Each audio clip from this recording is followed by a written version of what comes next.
We got married in 2009, and then we had our first daughter, Brooklyn, in 2011, and we've been blessed with 2 more girls. So I've got my hands full. I'm the only guy in the house, but I love it, love our girls. Life would be very boring without them, So I grew up in a family where we went to church every Sunday. My grandpa was actually a Baptist preacher. I found Jesus when I was 7. I actually accepted him and baptized at 15 is when that happened, and church was always important to me. I grew up in a Christian household as well. Church wasn't as regular for us growing up, kind of hit or miss, here or there, didn't go all the time, but my parents definitely, taught us about Jesus, and I accepted Jesus when I was 11. Was baptized around then. I don't remember the exact time frame there. We kind of, started looking for a church home in Rapid City. One of Tessa's coworkers actually invited us to Fountain Springs, and just kind of knew, that it was a good place to be, and a place that just kind of everything hit home, and you definitely felt like you were part of a community. So we started attending about 2010. We'd been married about a year before the big renovation happened the first time with the church. We had the sanctuary was just small and cozy, we could call it, cozy, with yes. with all of the fold-out chairs back into the lobby. I remember taking Brooklyn when she was born, just little, and walking, and into everything back behind the auditorium where they had the kids ministry back there to start with, and checking it out. And then the big renovation happened, and she got to experience the babies, the infants, and the 1-year-old room, one of the first kiddos for that area. And you could just tell it was going places, and it was really neat to see where the church was headed with that. Yeah, just to see, the excitement of the kids from week to week to want to go to the 1-year-old room or the 2-year-old room and to get to see what they got to do in there, and that they're learning about Jesus. And it was a big point for us that, that's what our child was going to be involved with, that they were going to get to be part of that, and really just growing their faith from an early age. I've seen all 3 of our girls now come out of the 1 and 2-year-old room knowing who Jesus is, and knowing what a Bible is, and knowing the songs, and it's just cool to see little people like that just grasping it. It was really a confidence booster to know that with us and the church, the kids ministry, that they're getting that good solid foundation to have a good life with Christ. We know that the next generation, obviously that's a focus for our church. The sooner you can reach kids and start ministering to them and getting them involved, the more likely they are to choose life following Jesus, and later on in life be able to have even more of an impact in serving in other areas in the community. They might have started off in the kids ministry, and then they get older. We have so many kids that are teenagers that help out on a weekly basis in the kids ministry, and it's just cool to see that they're already starting to give back. You're seeing kids get baptized that early in life. They've already decided that they're going to follow Jesus, they're going to serve him. So the more people we can get to help achieve that goal, the more kids we can reach on a weekly basis, the more people are willing to give, of their time and finances, the more we can, do as a church, as a group. To have that good team effort of what the kids ministry is doing and what we're doing, we can just back each other up on it, and hopefully with that strong foundation so young, it'll help make those good life choices down the road.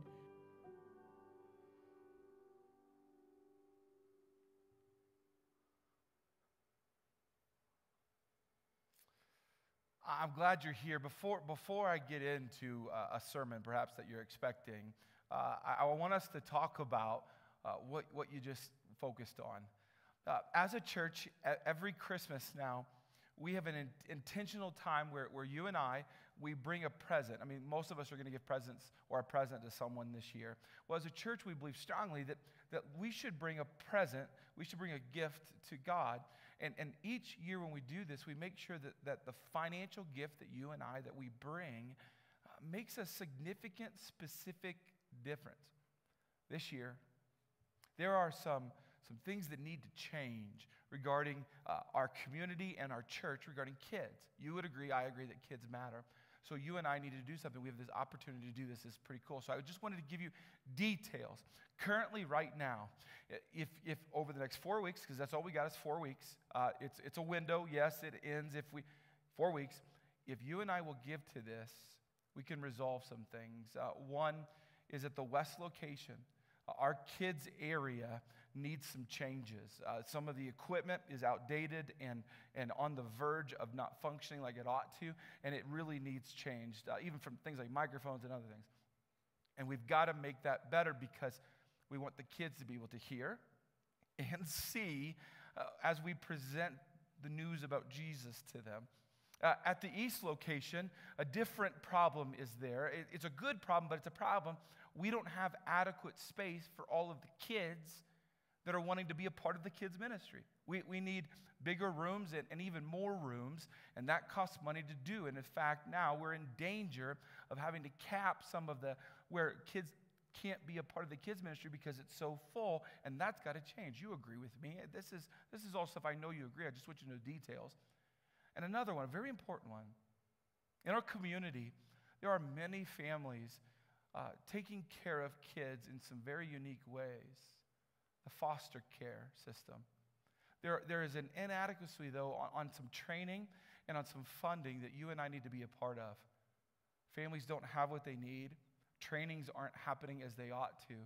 And if you and I, over the next 4 weeks, will bring a special gift, we can fix this problem to where long-term, you and I, because of the gift we brought God for Christmas, can open up more space for kids to hear about Jesus, more opportunities to hear about Jesus, more families to be supported so they can share Jesus. Come on. You and I believe that Christmas, a part of Christmas is bringing a gift. So I'm going to encourage you to be a part of the Kids Matter offering. 4-week window. My kids are given to it. I'm not making them, by the way. They're given to it. And Katie and I are going to give to it. And I encourage you to. Don't worry about how much. Our goal in our family is we're going to give to where it hurts a little bit. So it's sacrificial. You can give over the next 4 weeks. You can do it today. You can wait till Christmas, even before the end of the year. But let's, as a church, let's do this. Let's get behind the fact that we believe kids matter. Let's actually put our money where our mouth is. Cool? But that's not the only thing we're doing for Christmas. There's more Christmas stuff, and I don't want you to miss this. We have Christmas services. Christmas services, and you may not know all the details. We're having tons. I thought I'd give you a list. Now you may not, I don't, that's a lot of information. I get that. You can go to the website, the app. You can pay attention to this right now. What's not even included on this is we're having a service at the prison for Christmas. It'd be awesome. But you can pick your location. Total, including the prison service, there's 13 services that you get to choose from. Here's what you do is if you're going to west or east, you get a ticket. Doesn't cost you money. For those of you who are like, why I got to get a ticket to go to church? Because that's probably how you say it if you say it that way. No, it's free, but it guarantees you and the people you're inviting a seat. We've had years where we didn't do tickets, and people showed up all dressed up, all nice, ready to go Christmas service with their families, and there were no seats for them. We don't want that. We want you to have a seat. And so here's what you and I need to do. We need to invite everybody that we possibly can. Everyone that we possibly can. I'm telling you that because we are making space for over 6,000 people. My guess is you have at least one person you can invite. We always talk about anyone and everyone matters. Let's focus on that one person you can not only invite but bring with you. I will share about Jesus. We will celebrate together. It will be a good time, but the focus will be how incredibly valuable we are and how God made that value known. So grab your tickets soon. Don't miss it, because some of you, you're going to have a service you want to be a part of, and you're not going to go quick enough. You're not going to get the tickets. Get them quick. And let's celebrate together around the Christmas season. Pick a service, go to it, invite somebody. Okay? Cool. All right. Now, let's talk about Christmas feels. Christmas feels, I imagine you've got some emotions going. I don't know how you feel about it. I don't know if it's good or bad, I can't tell by looking at you about what's going on. But I hope that Christmas for you is exciting, but for many of us, it's not playing out the way we wanted it to. Perhaps you've experienced some stuff, some hurt. Some part of this year hasn't gone the way that you wanted it to, and now we're going into Christmas. We're like, I'm supposed to be happy, I'm supposed to be all peaceful and joyful, and you don't feel that. You're like, I don't get that right now. I want to, but I'm faking it. I don't want you to fake it. The Christmas story doesn't have to be depressing if you've been hurt. But you and I have to go after some things that initially could be painful, but in the end we find healing. Here's the question we're going after in this series. What do we do when life doesn't go our way? What do we do when life doesn't go our way? What do we do if we go into Christmas and we're like, I want to be good, this is supposed to be awesome, got these traditions or these people that I wanted to be around, but now you find yourself, you're not around the people you want to be around. You don't have what you thought you'd have. You're more desperate than you thought you would be. And life has not gone the way that you wanted it to. The Christmas story helps us. And in fact, one day Jesus was in church and he unraveled a scroll of the Bible and he read something that is all about Christmas. Let me show it to you. He has sent me to heal the brokenhearted. He has sent me to heal the brokenhearted. He has sent me. In other words, when Jesus arrived on planet Earth, he was sent. And the reason Christmas was even launched was because Jesus was coming to heal the brokenhearted. So Christmas, if you've got a broken heart, if you have a hurt, we can walk through this. In fact, each week we're kind of picking a different pain, a different experience that might have you hung up a little bit. Here's the one that we're going after this year. Someone hurts you. What do you do when life doesn't go your way? And in other words, when life doesn't go your way, what do you mean when someone hurts you? What do you do when someone hurts you? Some of you already have the answers. You're like, I hurt them back. I mean, is that not what a lot of us do? What do you do when someone hurts you? I mean, some of us, we've been screaming, we've been yelling, or sometimes you give someone the silent treatment. When someone hurts you, perhaps that's your world right now. You're experiencing, can I use the term wallowing? In the fact that someone close to you or far from you hurt you.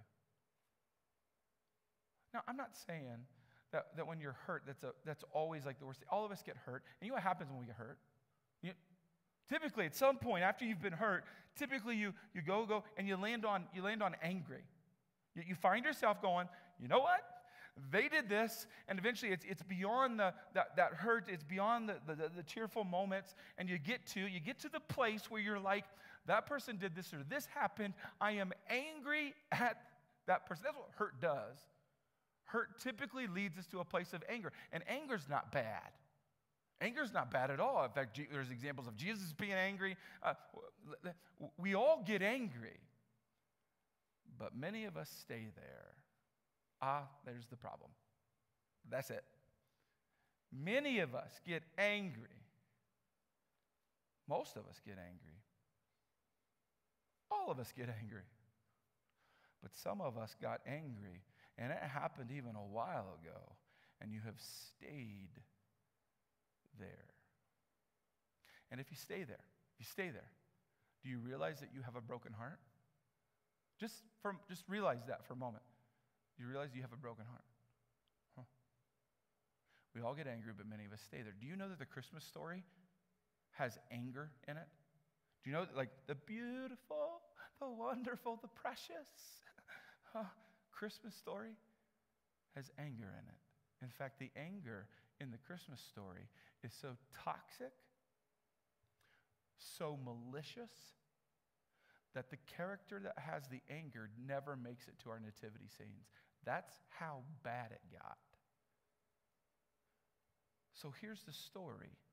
Here's the story about the anger inside of the Christmas story.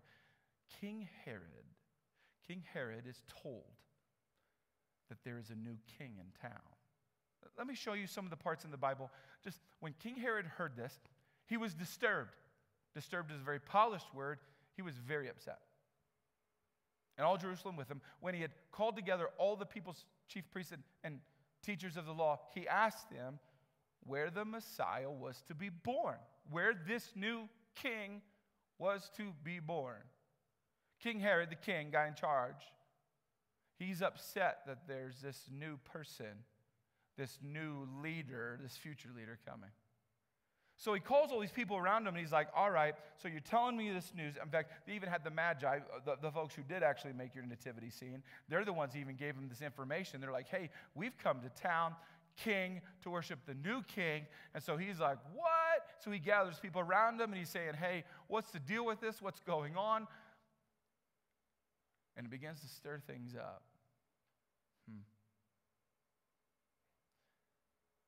So he tells the Magi, he's like, I got a plan.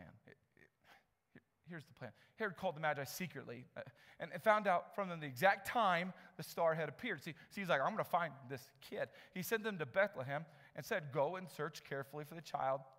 As soon as you find him, report to me so that I too may go and worship him. He's lying. He's completely lying.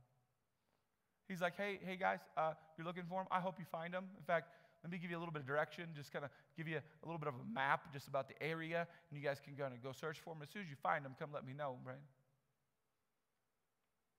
No, King Herod saw King Jesus as a threat.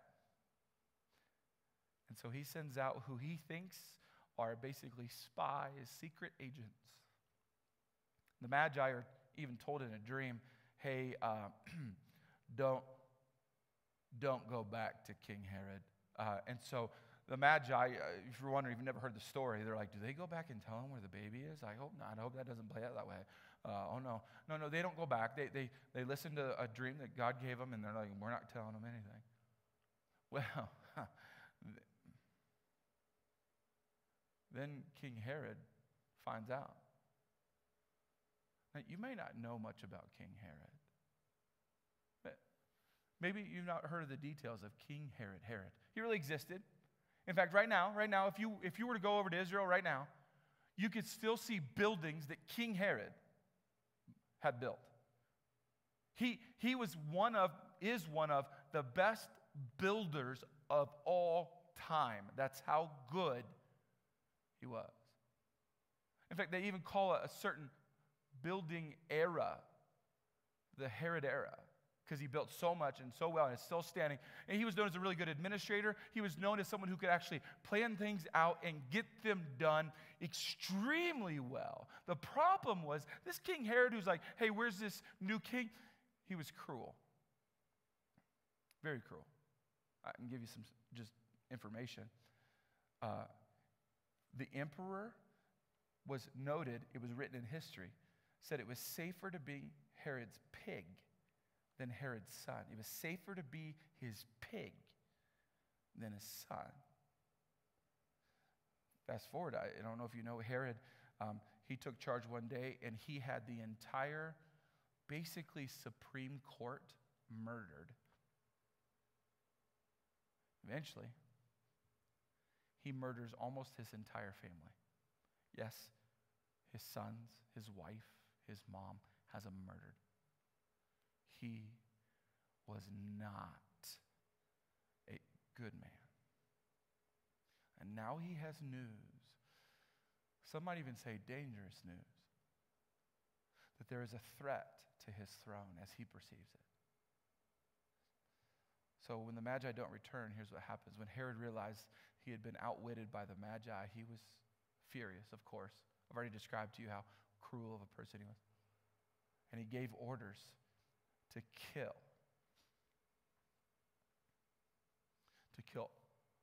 all the boys in Bethlehem and its vicinity who were 2 years old and under, in accordance with the time he had learned from the Magi.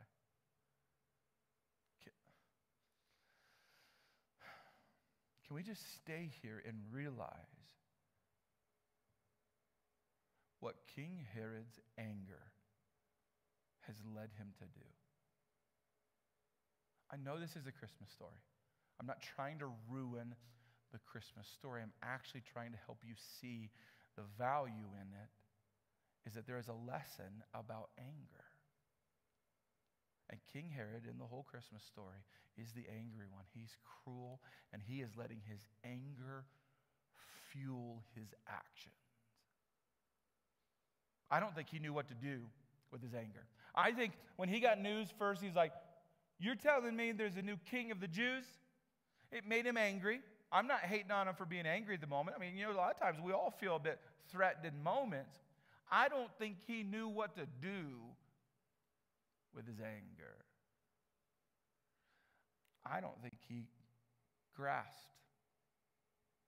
how to manage it, how to let it out. Listen, and I'm not sure you and I know either. I'm not convinced that you and I, that when we get angry, that we fully know what to do. So, I did some research. I'm like, what are people doing nowadays? Like, what's a normal human being, not a King Herod? I know that you and I are like, I mean, that guy sounds horrible. Like, I'm never going to do that. What are you and I doing with our anger? Because I think we're angry. I think we're really angry. I did some research here, and I just listen to this. These are customers. These are our customers, employees going through. And I'm going to say some things you may not agree with, but I'm going to bleep some things out. Just forewarning you here. One employee said that he was helping him run the roller coaster, and so the lady shows up. She's going to get on the roller coaster. He's like, "Oh, ma'am," and I guess she had a huge purse. He's like, "Can I set that in one of the cubbies for you so that when you return from the roller coaster, you can have it, but you don't want to take it on with you?" So here's her reaction to, "Hey, can I help you with your purse and secure it over here in the cubbies?" Here's her response. "My bleep purse better be here when I get back. Or when I get back, I'm going to get my man up here and shoot your mother bleep dead." Okay? Yeah, we just said that in church. Don't worry about it. I'd say there's an anger issue there. Okay. And here's another employee. Another employee said, "Hey, we were selling different items, some for cheap, and this individual brought 2 items up, put them on the counter. They both cost 60 cents each." Okay, 60 cents each. So the employee, who, by the way, this was his first day, says, "I'm going to charge you." Okay, 66. Yeah, okay. But then the guy who put it up there said, "That's not 60 cents each. It's 50 cents each. Not 60 cents, 50 cents." And the employee's like, "No, I'm sorry. I'm sorry. Whatever it was marked, it's 60 cents." The guy says, "You don't care. You think you're big and tall standing over there?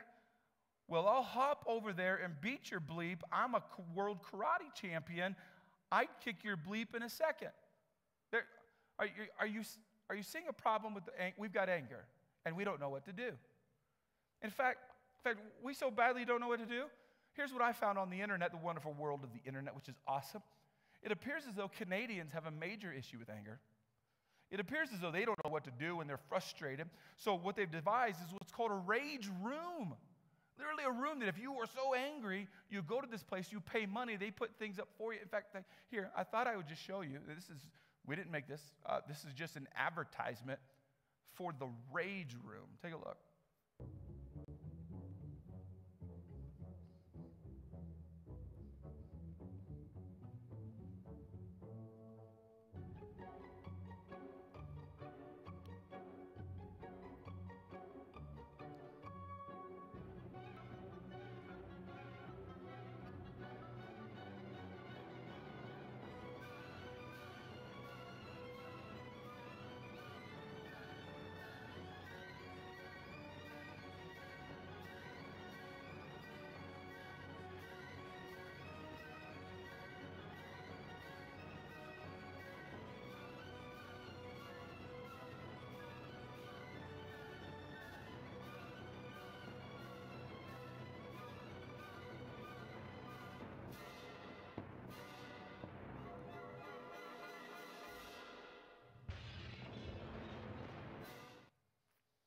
And some of you, you're business owners, and you're like, I'm starting a rage room. Some of you are like, how do I get to the closest one? The business model is awesome, by the way. I mean, the business model for a rage room, so that you can come in, because you know why the business model is so good? Because it doesn't resolve your anger, it just manages it. You see that? It's a brilliant business model, because guess what? Your customers have to return. Because breaking things doesn't resolve it. It just manages it for a moment, makes you feel good for a little bit, but then that anger comes right back. And that's where Herod never resolved his anger. And many of us are either trying to medicate it, or maybe we're just letting it out and we're hurting all the people around us. That's what Herod did. Herod let his unresolved anger blow up. In fact, here again, I'm not a psychologist, but I want to show you something. If left unresolved, our anger can turn into cruelty. And I know that many of us who experience this, we don't even realize we're being cruel, but when your anger is unresolved, oftentimes you can say things to people that you would say later, oh, I didn't mean it that way, but boy, did it hurt when you said it. Sometimes we yell. We yell at our kids, or we yell at who we're married to. We yell at our coworkers. We yell at our teammates, our friends. Do you know that if we don't resolve our anger, we start hurting people, and we become very cruel people. Have you ever met a cruel person? I imagine you have. Someone that you would say, they're not only kind of like mean, they're cruel. Well, any good psychologist would say it began with some unresolved anger. So what do we do with this? I mean, what do you and I do? How do we make sure that we don't bring into Christmas unresolved anger? Because that sounds like the opposite of peace.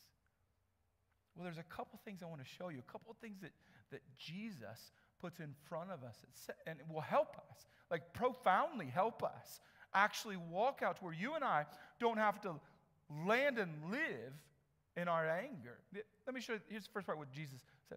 Then he said to them all, whoever wants to be my disciple, if you're new to this, you're like, be my disciple, be a Christian. That was not the terms they used back then, but that's the term we use now. If you want to be his disciple, if you want to follow Jesus, okay, my disciple must deny themselves and take up their cross daily and follow me.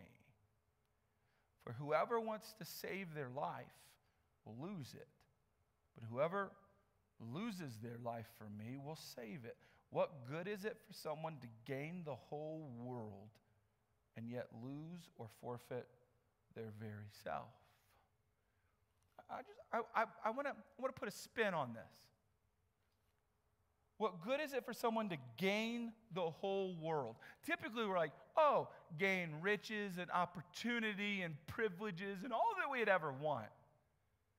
The spin is this. What if some of us are thinking that we gain the world by getting revenge?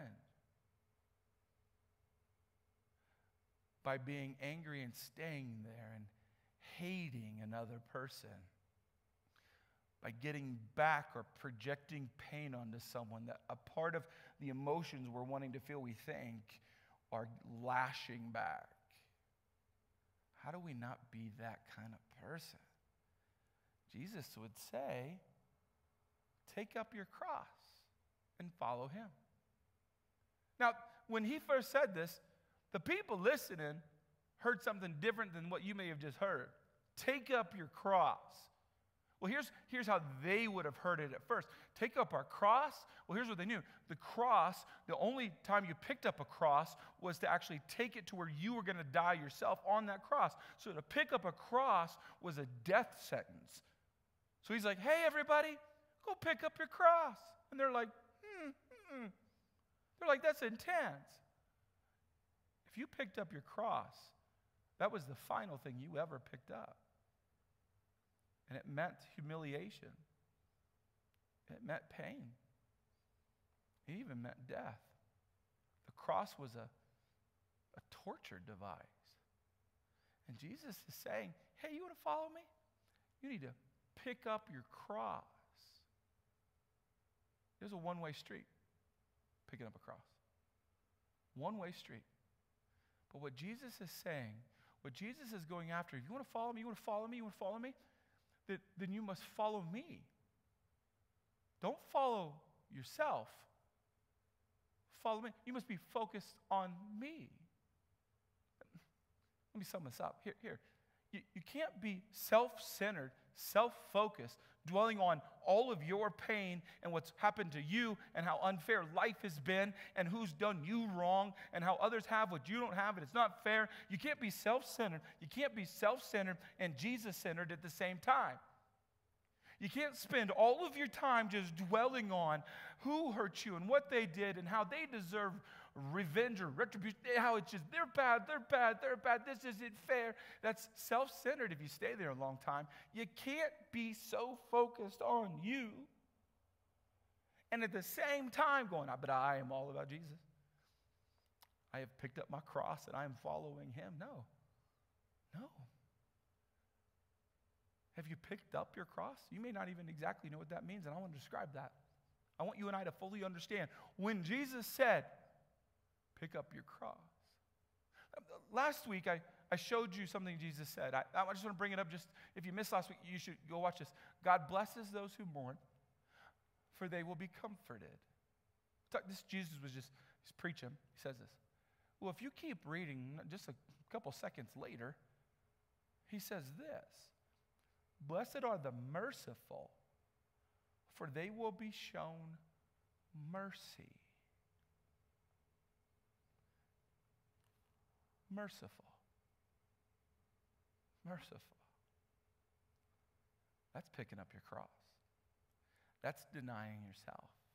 Yeah, I know what I'm telling you is tough. See, many of us, when we got angry at someone, it doesn't take you long to remember who it is, does it? When we get angry at other people, do we not start to hate that person?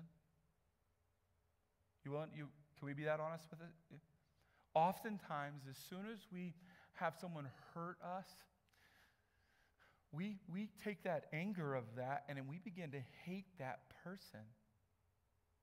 I guess I've yet to meet a human being who doesn't wrestle with this. In fact, right now, if I had you just make a mental list of the people in your life that have hurt you, and then you had to wrestle with, okay, I can make the list of the people who hurt me. Do you hate them? Have you tried to hate them? Here's what I've seen in my own life. We can't hate our hurt away. I've tried. Perhaps you have too.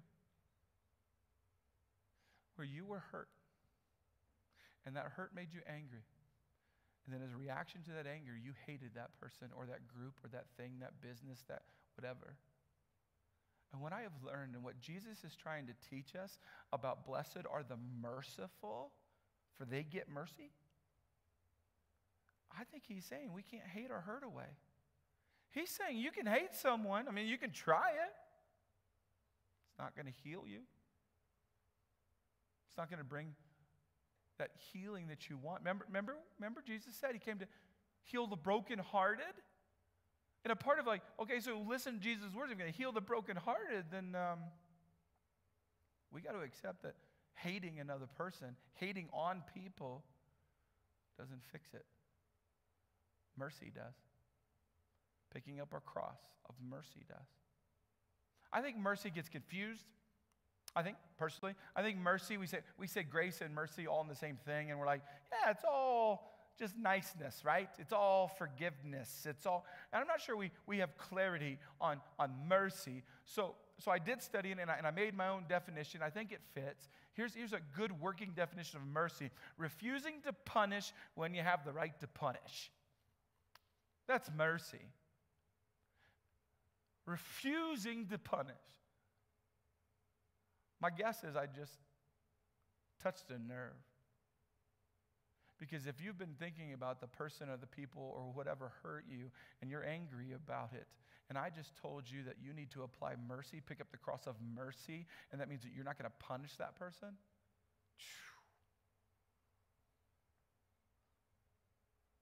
It's hard. That's why Jesus said, you want to follow me? You want to be a follower of mine? You want to be a Christian? It's not easy. That when people hurt you, you give them mercy. It doesn't mean that you stay best friends with them. It doesn't mean that you even trust them at the same level. But you refuse to punish them. That's mercy. My guess is some of you are like, yeah, I don't feel that. I mean, is that not an approach? Like, I've said it. I don't feel like I can forgive them. I don't feel like giving them mercy. I don't feel like giving them grace. I don't feel like accepting their apology. You ever get there where you're like, I don't feel like doing this? Huh. Let me help you more with mercy. Mercy is not an emotion. It's a sacrifice. It's an action. It's denying yourself. That's what it is. It's not like, well, I don't feel it. No, I know you don't feel it. Most of us don't feel it. Mercy is not an emotion. It's a sacrifice. I'm trying to teach you about mercy. If you want to know about mercy, you got to know it's not about feeling it. It's not about, I'm in the mood for it. In fact, I think mercy is like money. That's my analogy. I think mercy is like money. Many times when we're saying, hey, I need to give God, I don't feel like giving to God. I can't afford to give to God. I don't have enough. That'll leave me without. I think mercy is like money. I don't feel like I can. I don't think I have enough energy. I don't want to give. No. Mercy is not an emotion. It's a sacrifice. It's an action of picking up your cross. In fact, let me just spell it out for you. You can't have peace and hold a grudge. You can't. You can't heal and hold a grudge. You can't move on and hold a grudge. You can't walk life in honest, authentic joy and peace and love while also holding on to a grudge.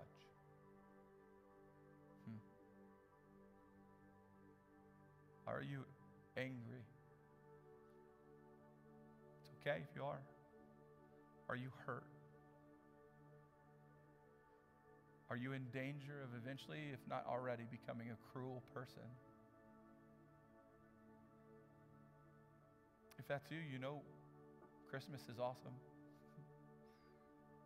You know, it's a good time we're talking about this during Christmas because that's why Jesus came, remember? Remember? Jesus said he has sent me to heal the brokenhearted. I'd say if you're angry and if not cruel already, you have a broken heart. And Jesus arrived as, yes, a baby. But it didn't take long for him to rise up as king, but not king in a normal way. King of our heart. He has sent me to heal the brokenhearted. And the way that we get to that is often to pick up our own cross. And I think, take it to his cross. Take it to him. So here's what I'd like us to do. I want to pray for you. I want us to just spend some time in prayer. And I'd like to do what we've been doing. I'm going to invite some of you, if you want to, this is up to you, to come up front, right here in front, and to kneel down and to have time with God where you're asking God, would you heal my broken heart? So some of you are going to want to come up too. This is what has been called the altar, where you come up and you just symbolically kneel and you just have a conversation with God. Some of you, you're going to stay where you're at. sit down, stand up, whatever posture you want. But I just want you to know the altar is open for you to come up. And perhaps the first week when we talked about loss, that wasn't necessarily you, but anger is. And you've got some unresolved anger in your heart, and you need God to heal your broken heart. So I'm just going to invite you, as I pray, you're going to come up during the prayer. That's okay to come up during the prayer, and then we're going to sing. But I want you to know that you're invited to come to the altar and ask God to help heal your heart, to help you resolve the anger. Let me pray for you. God, you are so amazing. That's why we come to you. God, this conversation we enter knowing that we don't have the power by ourselves to heal all the things that happen. But God, you give us power. You give us power that can heal, can do more than fix a cut. It can go to our soul and heal. So God, I ask in the name of Jesus that you would heal our hearts, those who are full of hurt and anger. God, would you resolve that? Would you heal that right now?